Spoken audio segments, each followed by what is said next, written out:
बीत चुका है, कोई कार्रवाई नहीं हुई, क्या कहना चाहिए अभी आप कैसा? ये आज का हमला नहीं है, ये तो हमला वंचितों पे सदियों से होता है और ये कोई पहला वंचित वर्ग का कोई व्यक्ति नहीं इसकी जान पे बनाई है। ऐसे बहुत सारे इंसिडेंट हुए, बहुत सारे लोगों की जान गई, लेकिन आज कानून का राज है। जब मेरे जैसे व्यक्ति के साथ ये हो रहा है तो आम वंचित वर्ग के व्यक्ति के साथ क्या होता है, उत्तर प्रदेश में क्या लॉ एंड ऑर्डर है, इसको हमें समझना चाहिए। और अब तक क्या कार्रवाई, ये 24 घंटे ज़्यादा आपके सामने है। मैं तो मौत और ज़िंदगी के बीच लड़ रहा था, लेकिन अपराधी अभी भी खुलेआम घूम रहे हैं। ये बिना सत्ता के संरक्षण के नहीं हो सकता है। क्या इंटेलिजेंस है पुलिस की, क्या उनके पास इंफॉर्मेशन है, सूत्र उनके बहुत बड़े बड़े हो जाते हैं।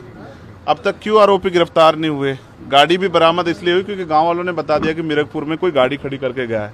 अब तक लोग नहीं मिले। ये वंचितों का बेटा है, अगर मर भी जाएगा तो क्या फर्क पड़ेगा, लोग भूल जाएंगे। ये किसी रानी का बेटा नहीं है तो अगर उसको कुछ होगा, किसी कमिश्नर साहब से जुड़ा हुआ मामला नहीं है कि 4-5 घंटे में कुत्ता बरामद हो जाएगा। मैं ये मानता हूँ सरकार की घोर लापरवाही है और मुख्यमंत्री का बिल्कुल ना बोलना और बड़े बड़े दावे करना और इस घटना में ना बोलना स्पष्ट करता है कि मुख्यमंत्री सत्ता को संरक्षण दे रहे हैं, अपराधियों को संरक्षण दे रहे हैं और उनके संरक्षण में अपराधी पल रहे हैं। और ये कानून व्यवस्था के लिए, लोगों के कानून के प्रति विश्वास के लिए बड़ा खतरनाक है। अच्छा, हम लोगों ने सीसीटीवी देखा, उसमें दिख रहा है कि पीछे से गाड़ी आके चेस करती है। और क्या कुछ अगर कुछ बता पाएंगे कि आप कहाँ थे, कैसे फायर? देखिए, मैं दिल्ली से लौटा हूँ, मेरे एक साथी की डेथ हुई, मैं थोड़ा सा परेशान था। फिर उस डेथ की सूचना के बाद मुझे आना था देवबंद में। हमारे एक साथी की माताजी की डेथ हो गई थी, उनके यहाँ रस्म पगड़ी का कार्यक्रम था। उनके घर से जैसे मैं निकला, सहारनपुर की तरफ मुश्किल से 50 मीटर चला होगा, एक गाड़ी आती है। मैं फ़ोन पे थोड़ा मेरा ध्यान था, उसने जो वहाँ से गोली चलती है और वो गोली मेरे कान के पास से निकलती है। मैं अपने साथियों को कहता हूँ कि गोली चली है। पहले मुझे लगा, उस आवाज़ से लगा पटाखा है, लेकिन बाद में जब वो वाइब्रेशन हुई जाते हुए तो मुझे एहसास हुआ गोली, और वो गाड़ी में टकराई भी। फिर दूसरी गोली जब मुझे लगी, बुलेट जो चीरती हुई लोहे के हिस्से को गाड़ी के, और वो मुझे लगी, तब मुझे एहसास हुआ कि हम घिर गए।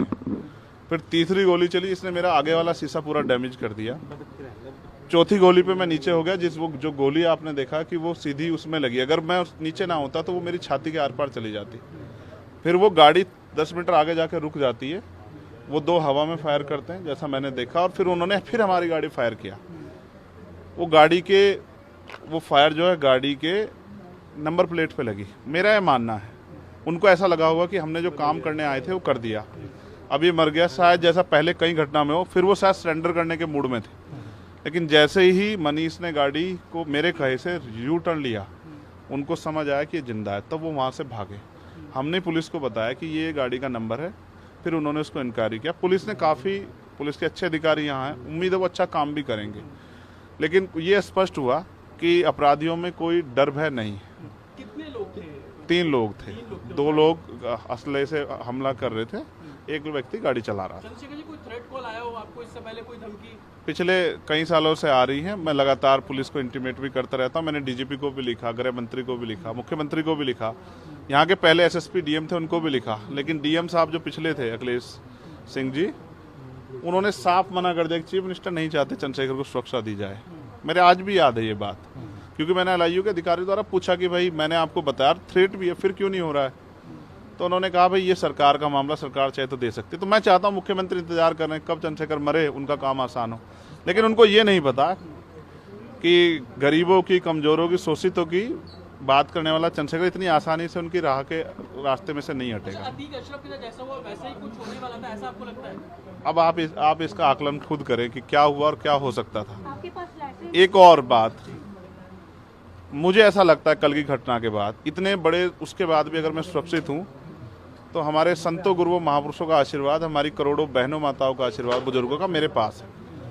और मैं जो जिम्मेदारी लेके मैदान में आया हूँ, बाबा साहब अम्बेडकर, माननीय काशीराम साहब, सदगुरु रविदास जी का जो बेगमपुरा राज का सपना है, मानवता के राज का सपना है, संविधान को लागू कराने का है, इन वर्गों को अधिकार देने का है, जब तक वो पूरा नहीं होगा मैं कहीं जाने वाला भी नहीं। गाड़ी को मीरकपुर में छोड़कर अपराधी भाग जाते हैं, तो उसको कुछ और बता रहे, कुछ को कहानी कुछ और नया मोड़ देने की कोशिश हो सकता है वो चाहते थे जो गुर्जरों और दलित समाज में एकता बनी है वो एकता टूट जाए। ये होगा ही नहीं कभी। ठीक है, ये नहीं हो सकता है। पंचायत आप लोग कर रहे हैं अपनी मांगों को लेकर। हमारी लीडरशिप ने ये निर्णय लिया है कि जब 24 घंटे में गिरफ्तारी नहीं हुई तो हमें अपने लोगों को भी जवाब देना है, तो इसलिए शायद उन्होंने 3 तारीख का समय रखा है। मैं उसका हिस्सा बनूंगा। अमेठी के अंदर एक फेसबुक वायरल हुई है पोस्ट जिसमें आपको मारने की वो की गई है, क्षेत्रीय महासभा कई है उसके अलावा। ठीक है, देखिए लोकतंत्र है, उनके अधिकार है, मारे या छोड़े।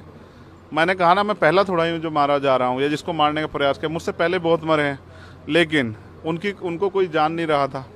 मुझे लोग जानते हैं तो मेरी बात पे बात आगे बढ़ रही, लेकिन मैं अपने लोगों को मरने नहीं दूंगा। ये भी मैं उनको संदेश देना चाहता हूँ। घटना होने के बाद ये पोस्ट किया है अमेठी क्षेत्रीय महासभा से कि इस बार तो बच गया, अगली बार नहीं बचेगा। देखो, मैं गोली से डरता नहीं, मैं गोली से बंदूकों से नहीं डरता हूँ। मैं संवैधानिक रास्ते से चलता हूँ, संविधान को मानता हूँ। गोली चलाने वालों को भी कहना चाहता हूँ, कुदरत उनको सद्बुद्धि दे, गलत जगह पंगा ले रहे हैं।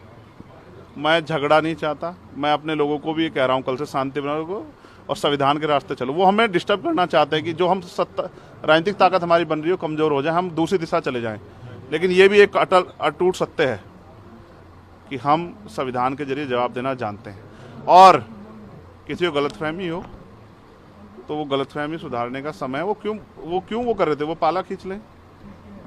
मुझे ही तो मारना है ना, वो बता दे मैं चला जाऊंगा मरने में, अगर मेरे लोगों के साथ तो ये खेल ना खेले ना। मैं तैयार हूँ, अगर मेरे मरने से हमारा आंदोलन आगे बढ़ता, हमारे लोग खड़े होते, मुझे कोई दिक्कत नहीं है। लेकिन उनको ये समझना चाहिए कि ये आज लोकतंत्र है। गोली की भाषा से एक चंद्रशेखर मरेगा तो क्या हो जाएगा, हजारों चंद्रशेखर पैदा हो जाएंगे। ये समाज, बहुजन समाज तो उपजाऊ समाज है। एक मरेगा, 1000 पैदा हो, कितने चंद्रशेखर मारोगे? और मारो गोलियों में। सत्ता का संरक्षण आपको है, मुख्यमंत्री आपका अपना है, खूब चंद्रशेखर को मारो। हर जिले से चंद्रशेखर पैदा होंगे। पहली घटना लेकिन बाबा साहब अम्बेडकर और माननीय काशीराम साहब को सपना पूरा करे बगैर संविधान को लागू करवाए हम लोग जाएंगे नहीं। चंद्रशेखर भाई, पहली घटना आपके साथ मुजफ्फरनगर में हुई, दूसरी अब देवबंद में। क्या लगता है कि आसपास का क्षेत्र उससे पहले बुलंदशहर में? अगर पहली घटना पे ठोस कार्रवाई हो जाती तो अपराधियों के हौसले कमजोर होते। लेकिन मैंने कहा ना कि एक रानी का नहीं, एक प्राइमरी स्कूल के हेडमास्टर का बेटा है, एक गरीब माँ का बेटा है, तो मर जाए क्या फर्क पड़ा, किसी को क्या फर्क पड़ता है? उनका रास्ते कांटा आसान से निकल रहा है, तो इसलिए उनको लगा कोई वो नहीं। लेकिन जनता समझ रही है। मेरे एक एक खून का जवाब मेरे लोग जो है ना मुझे संरक्षण दे के लेंगे, और वो सबक सिखाएंगे इस भारतीय जनता पार्टी की सरकार को, जिसके अब संरक्षण में गुंडे पल रहे हैं। एक आखिरी सवाल है, क्या ये पॉलिटिकल अटैक था आपको लगता है? पुलिस जांच कर रही है कि मेरे मरने से किसको फायदा हो सकता है, कौन मुझे चाहता मैं मर जाऊं। पुलिस जांच कर रही है, मुझे उम्मीद है पुलिस फेयर जांच करके, कोई मैनिपुलेट करके नहीं, सही जवाब देगी कि उन्होंने ऐसा क्यों किया। चंद्रशेखर का जो कद बढ़ रहा है देश के अंदर, कई मुख्यमंत्रियों ने भी अब ट्वीट किया है, ओवैसी ट्वीट कर रहे हैं, कहीं और कर रहे हैं, तो इस चीज़ को क्या ये लगता है? कुछ भी गलत होगा तो लोग बोलेंगे। अगर कल मेरी जान ही चली जाती तो लोग फिर भी तो उनको पीड़ा होती। उनको अपना भी देखना है, कल उनके साथ भी हो सकती है। ये लाइन ही, विचारधारा ही गलत है कि गोली से वो करो, और ये बीजेपी की भाषा है, गोली मारो सालों को। ये वो उपजाऊ हो रही है। देखिए, बहन जी से मेरी कोई नाराजगी नहीं है। मैंने उनको हमेशा बड़ा माना, वो मुझे छोटा नहीं मानती अपने परिवार का। उनको ये घटना छोटी लगी, शायद अगर मैं मर भी जाता शायद उनको इस पर कोई शायद बुरा नहीं लगता। मुझे उनसे कोई दुख नहीं है। मेरे लोग मेरे साथ हैं, ये बहुत, और वो समझ रहे हैं कि जो उनके लिए मरने को तैयार है, जिसने जो जान पे जिसकी बनाई है, वो हमारा अपना है। मेरे लोग मेरे साथ खड़े होंगे, मैं इस लड़ाई को लड़ता रहूँगा। लगभग सभी दलों के लोग आपसे मिलने आए हैं, कैसा कुछ देखते हैं, क्या नहीं, मैं उनका धन्यवाद करता हूँ। नहीं, मैं कह रहा हूँ बस सबका धन्यवाद करता हूँ, मगर ये है, मैं ये प्रयास करूँगा कि भविष्य में ऐसा किसी के साथ ना हो। इसलिए लॉ एंड ऑर्डर के कानून व्यवस्था अच्छी होनी चाहिए, मुख्यमंत्री उस पर ध्यान देना चाहिए। बात चंद्रशेखर की नहीं है, बात इस प्रदेश में हो रही हजारों बहनों के साथ जो असमतें लूट रही है, हर महीने रेप हत्याएं हो रही हैं, लोगों की जान जा रही है, ये सब उन पर वो करता है।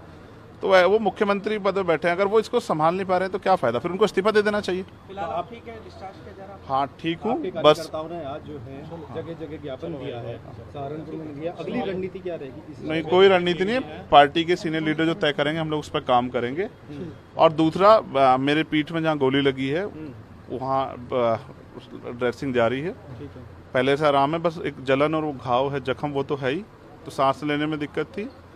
बीपी जो है फ्लक्चुएट हो रहा था, अप डाउन हो रहा था, वो अब ठीक है पहले से।